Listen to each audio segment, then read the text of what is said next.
Trig fans, how are you on this fine Monday morning? A little chilly outside, a little sunny outside, but the weatherman said it's going to get warmer today, which is good. It was really nice on Saturday, be able to get outside in the warm weather. Hopefully you're able to go out and enjoy some of that nice warm weather that we had out there. We're into another section, two more sections this week of trig stuff. We're going to go over inverse trig functions and arc trig functions, and we're going to also go through law of cosines, which you should remember from back in the in your fond memories of Dr. Clark in the geometry world. You've done a nice job up till now. I've posted everything online in regards to what you've handed in. If you're still, there's a few of you that still have not done some of the evaluation last week, please try to keep up with the material, try to keep up with it, push yourself through some of the material. The last couple weeks, it's been a little bit more difficult, I guess. It's a little bit more difficult when dealing with the trig identities. It's typically the bottom of the cosine curve. If you think about your cosine functions, the grades usually bottom out, and that's usually the bottom, the more difficult of the material. And we start climbing up the cosine curve again here, and grades continue to pick up. But we have done a nice job. You have done a nice job in regards to all the work that I've been asked of you. Once again, the work that you've done on the two evaluations we've had the last couple weeks, you've done a great job. See, we can do this, okay? We can do this. This is a growth mindset. We can learn in this manner. So you just have to be disciplined and try to keep up with the material that we are working on. But you are doing a very good job. Today we're going to work with inverse trig functions, which is sort of nice because we can pull out our calculator. Again, we can utilize that a little bit more. The inverse trig functions, there's not as many steps to go through, not as much calculations to go through with the inverse trig functions. Now, up till now, we have dealt with the inverse sine of 1/2, and we wrote it as an inverse sine of 1/2. The problem we have with this nomenclature and how this is written is, if you think in the exponential world, when I had x to the negative 1th power, okay, in the algebraic setting, well, x to the negative 1st power is 1 over x to the 1st power. This tells us that we have to reciprocate whatever our base is. So if we take a look at this, it sort of can be written, or some people could write this as this, because we write sine squared of x 1/2 is sine of x to the 1 or to the 2nd power. So we do this in regards to the sine squared, and some people can sit there and say, well, why don't we do it with this right here? Well, that's true. Why don't we do that? Well, what you have to have is you have to be able to look at the context of the type of problem. But there's some confusion that could go on in regards to this. So what they have developed, or what was developed, is another way of writing inverse sine, inverse cosine, inverse tangent. And that's with the word arc in front of it. Arc cosine also means the inverse cosine. The arc cosecant means the inverse cosecant. The arc tangent means the inverse tangent. So whenever you see the word arc in there, all we're asking you to do is take the inverse of the trig function that we have. But once again, this is a little bit cleaner way of saying, well, if I have an arc value there, well, that means I have to take the inverse. Okay, then I can click through my calculator at that point. So the sort of double meaning that we have in regards to an exponent here, even though it means to do the inverse when you have x to the negative 1st or a sine to the negative 1st power, that means the inverse trig function. Yes, it does mean the inverse because that's another way of writing inverses. To eliminate some of the confusions, we write as the arc cosine. Now the other thing to take a look at here is we are using the variable y. We're looking for a value. When we are in the variables of x and y,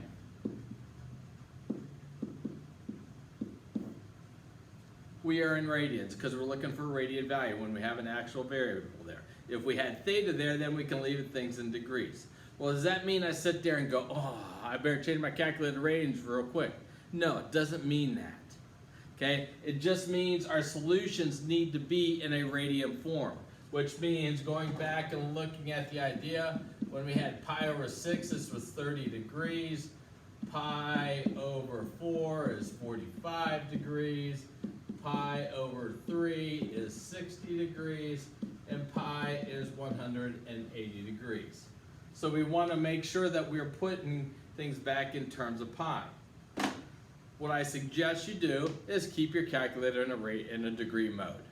Keep your calculator in a degree mode. We can bend the rules here a little bit, put it in the degree mode, and when we solve this problem, the inverse cosine of arc cosine negative 1/2, you're going to get a degree value. But then it's going to be up to you to be able to convert it into radians in terms of pi. Well, the first problem here is the arc cosine, which means the inverse cosine of negative 1/2. So with my calculator, I'm going to check my mode. I'm in a degree mode, which is good. Clear this out. I'm taking the inverse cosine of negative 0.5. And we get 120 degrees. Now what you're going to want to do is make sure you write the 120 degrees down so I know that you have the correct value there. Okay, at this point it's up to you to change it back to things in terms of pi. Now, as we start to advance ourselves with this mentality and the idea of radians, a shortcut method of being able to calculate what is our degree measure, our radian measure here, is ask yourself, what can I multiply one of these by to get 120 degrees? And I want to pick the biggest value. Well, if I take 60 and multiply it by 2, I get 120. So if I multiply this by 2, I have to multiply the other side by 2. So my solution is 2 pi over 3. And once again, I want it in terms of pi. I don't want a decimal value there. I want it in terms of pi. Now, don't forget, if you think about what we did before, we can always go back to the pi over 180 is equal to x over theta and say this is 120 degrees. So I multiply by 120, I have 120 pi over 180. We can reduce our fraction down to 2 pi over 3. Well, what happens when we have the arc cosecant? Well, this means the inverse cosecant, and if you remember looking at our calculators, we don't have an inverse cosecant button. We have inverse sine, cosine, and tangent. So what we want to be able to do is we want to be able to rewrite this as its reciprocal function. Well, what's the reciprocal function for cosecant? That's a thinker. That's correct, the sine. So we can rewrite this as the arc sine. Now what we did is we reciprocated our function here. What do you think we have to do with our value? That's correct, we have to reciprocate the value. Well, 2 can be written as 2 over 1, so I can flip it over as 1 over 2. So we have the arc sine of 1/2. Once again, I can clickety-clack to the calculator, inverse sine of 1/2.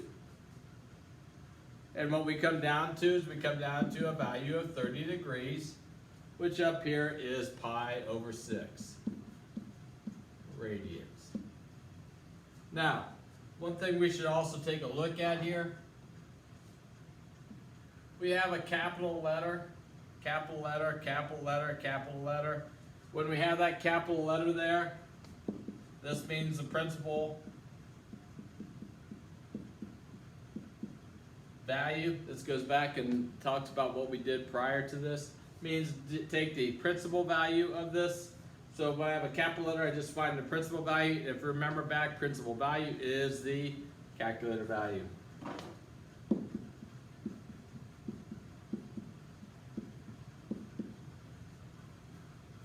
We don't need to do a general solution and find different values there. We just want to find the principal value of the calculated value. Go ahead and do the arctangent of square root of 3. Or the inverse tangent of square root of 3.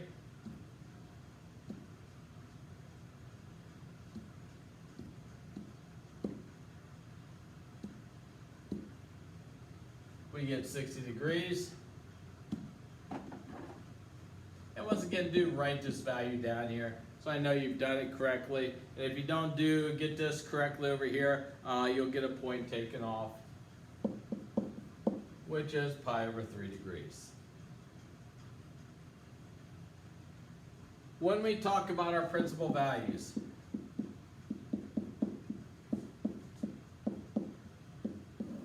when we talk about these principal values and what your calculator will do for you nicely, your calculator is set up for principal values. So when you utilize your calculator, it's going to give you a principal value. That's all it's going to give you is a principal value. Well, when I'm dealing with the inverse sine, I'm going to be between negative 90 and 90. The inverse cosine, I'll be between 0 and 180, and inverse tangent between negative 90 and 90.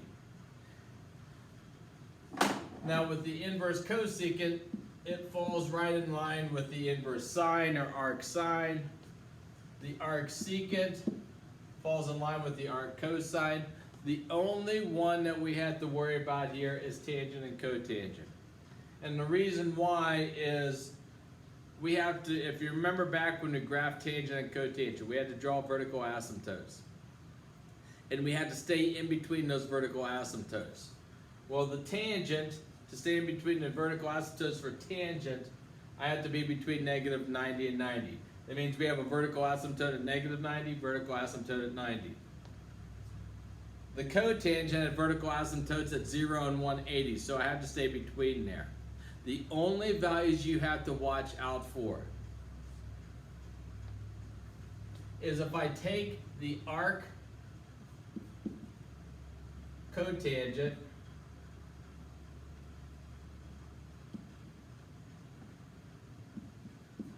of, say, square root of 3. Let's go negative square root of 3.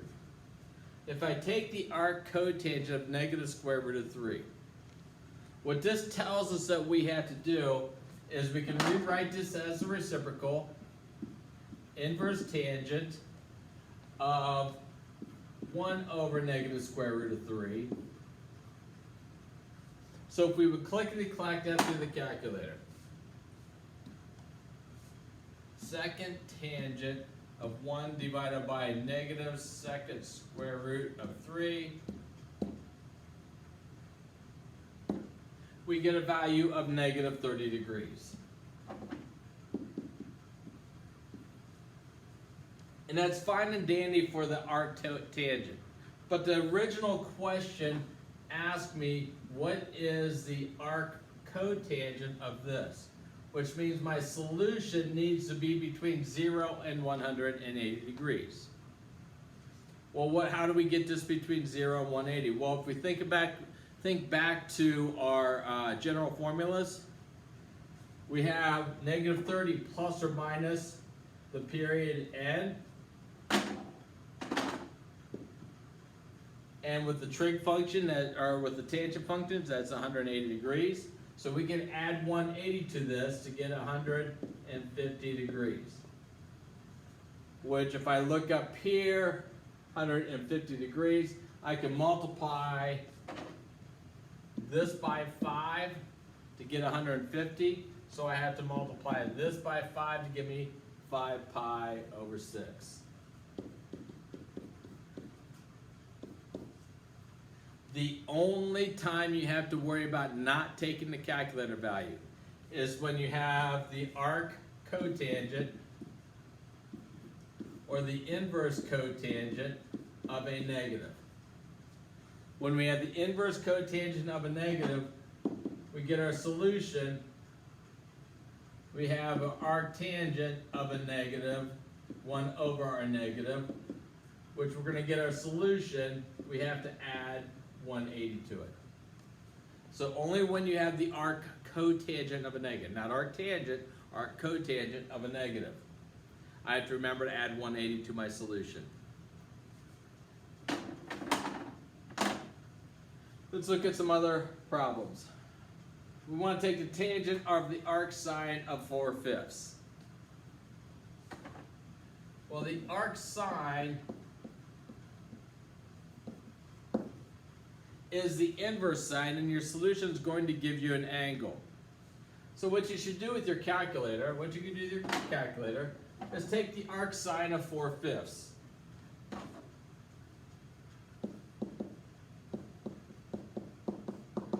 And see what you come up with. If I'm not correct, I think it's 52 something. Inverse sine of 4 divided by 5, 53. The inverse sine, we get 53 degrees. Well, what we want to do is we want to, once again, draw a triangle. Our angle is 53 degrees.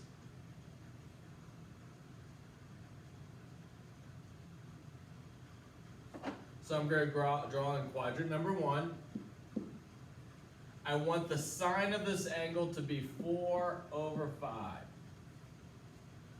If we remember once again our Pythagorean triples, we get a value of 3 here, 3, 4, 5 triangle. So I want to take the tangent. I want to take the tangent of this triangle over here. And the tangent of this triangle is 4/3.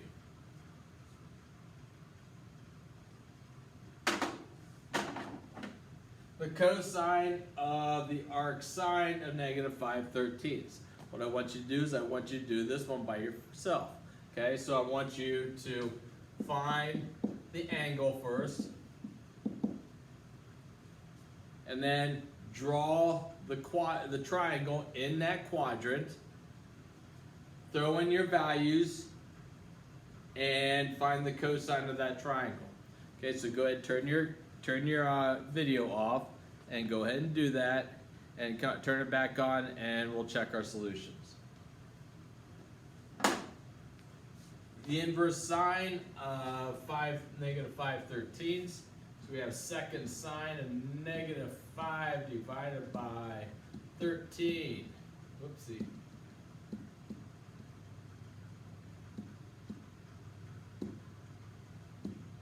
We get -22.6. So we're going to draw a triangle in quadrant number 4.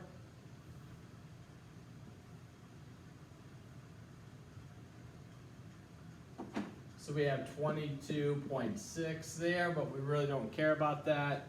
The sine of this angle is -5/13. This is opposite over hypotenuse.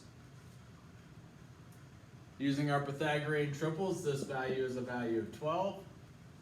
So we look for the cosine of this triangle here. And the cosine of this right triangle is 12/13. Now if we take the cosine of the cosine of 2/3. So if I take the inverse cosine, whenever you take the inverse trig function of any positive value, it's always going to put you in quadrant number 1. Okay, so I'm going to be in quadrant number 1.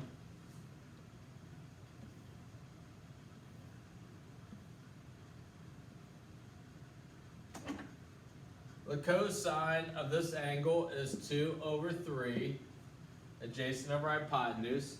If I want to use my good old buddy Pythagoras, I have, let's see, this is y2 squared plus y squared is equal to 3 squared. So we have y squared is equal to 9 minus 4, which is 5. So this is the square root of 5. But really, I'm just trying to find the cosine of the inverse cosine. So if I take my cosine, I get 2/3. And if you think about this, these two functions are inverse functions of each other. They undo each other. I'm going to change this problem here. I'm going to write sine in there. I'm going to take the arc sine of the cosine of pi over 6. The arc sine of the cosine of pi over 6. Once again, you want to work yourself inside first, the inside parentheses first, like orders of operations. So what I want to find is I want to find the cosine of pi over 6. Well, what you may want to do is change this into degree mode so it's a little bit easier to deal with. Pi over 6 is 30 degrees. So I'm going to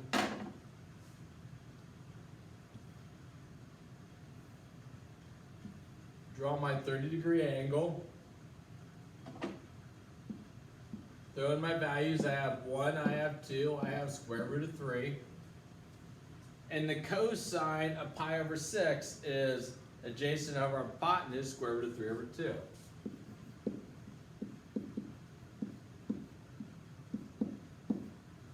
So I'm going to replace the cosine of pi over 6 by square root of 3 over 2.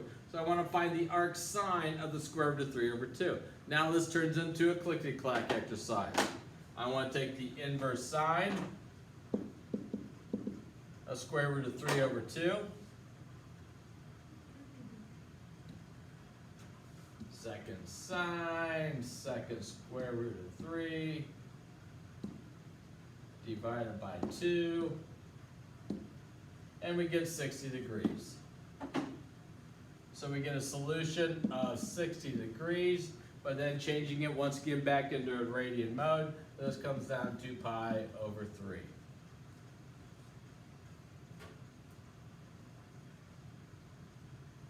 Now, I'm going to skip this one here. Let's go down to the last two here. The arc sine of the sine of 2/3. Now, what we've talked at 2 pi over 3. Now, what we talk about is they undo each other. But just make sure we go through the process correctly here, and let's see what happens. 2 pi over 3. 2 pi over 3 is what degree measure? Well, it's 2 times 180 divided by 3. So that's 60. That gives us 120 degrees. So if I draw my 120 degree angle,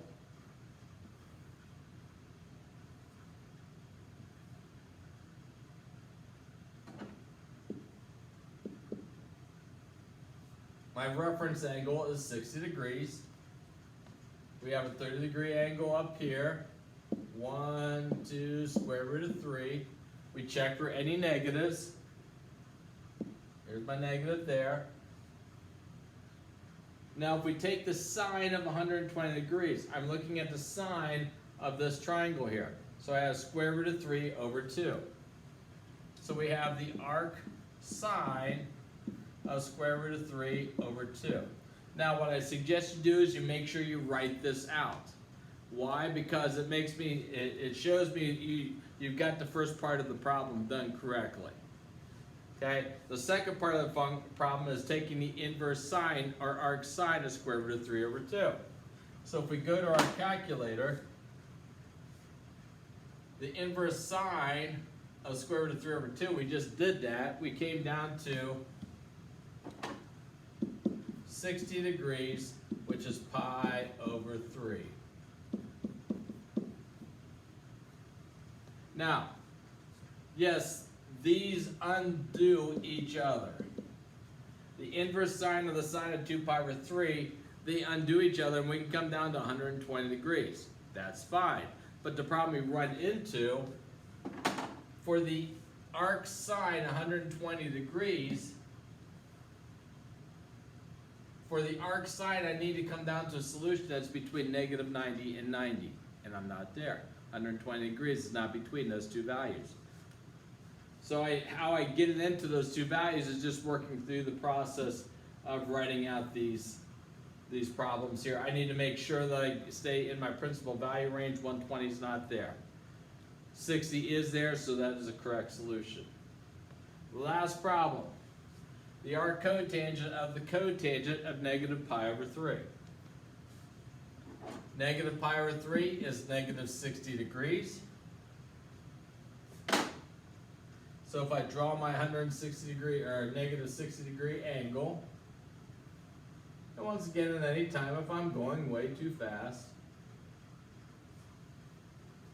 just push the pause button. So So we have negative 60 degrees. We have 30 here, so we have 1, we have 2, square root of 3. We have a negative with the square root of 3. So if I look at my tangent over here, my tangent is negative square root of 3 over 1. But I have to take the arc cotangent of this. So now we have to change this into the reciprocal function, which is the arctangent or inverse tangent, but I need to make sure I reciprocate this. So we have 1 over negative square root of 3. So within the calculator, we can clickety-clack through the inverse tangent of 1 divided by negative square root of 3. So we have the inverse tangent of 1 divided by negative square root of 3. And we get negative 30 degrees. But the problem we run into is what we originally want to find is the arc cotangent. And this goes back to the negative side. On the front side, when I'm trying to find the arc cotangent, we get negative 30 degrees with our calculations, but our arc cotangent has to be between 0 and 180. So how do we do this? We add 180 to this. So we get 150 degrees, which is once again 5 pi over 6.